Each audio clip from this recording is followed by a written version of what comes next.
नमस्कार दोस्तों। आज की कहानी कुछ ऐसी है जो आपके दिल को सुकून जरूर देगी। और अगर हमारी वीडियोस पसंद आए तो आप इसे लाइक करके हमारे चैनल को सब्सक्राइब कर लीजिएगा। तो कहानी हम शुरू करते हैं। गौरी का रिजर्वेशन जिस बोगी में था लगभग सभी लड़के ही थे। टॉयलेट जाने के बहाने गौरी पूरी बोगी घूम आई।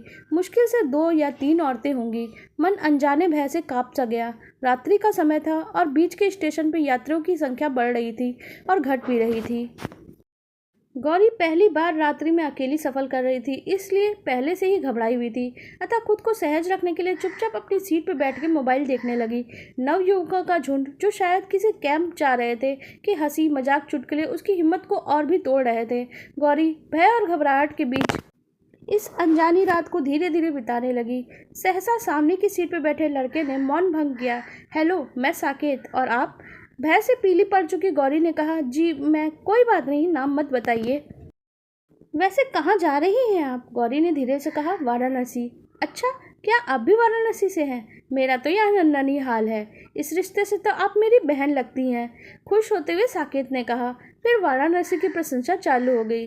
गंगा, सारनाथ, गंगा घाटों और बनारस की गलियों की विशेषताएं। साकेत अपने ननिहाल की अनगिनत बातें बताता रहा और उसके नाना जी काफ़ी नामी व्यक्ति हैं। उसके दोनों मामा सेना में उच्च अधिकारी हैं। एक मामी पटना की है, दूसरी लखनऊ की, और ढेरों नई पुरानी बातें। गौरी भी मुस्कुरा उठी। धीरे धीरे सामान्य हो गई और उसकी बातों में रुचि लेती रही। रात जैसे कुंवारी आई थी वैसी ही पवित्र कुंवारी गुजर गई। सुबह गौरी ने कहा, मेरा मोबाइल नंबर ले लीजिए और ननिहाल आइएगा तो मुझसे मिलने ज़रूर आइएगा।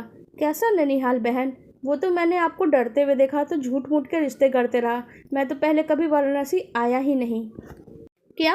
चौंक उठी गौरी। देखो बहन, ऐसा नहीं है कि सभी लड़के बुरे ही होते हैं। किसी अकेली लड़की को देखा नहीं कि उस पर गिद्ध कितना टूट पड़े। हम ही पिता और भाई भी होते हैं। कह के प्यार से उसके सर पे हाथ रखा और मुस्कुराया था साकेत। गौरी साकेत को देखते रही जैसे अपना ही भाई उससे विदा ले रहा हो। गौरी की आंखें गीली हो चुकी थी। आपको हमारी ये कहानी कैसी लगी? आप कमेंट सेक्शन में ज़रूर बताइएगा। धन्यवाद।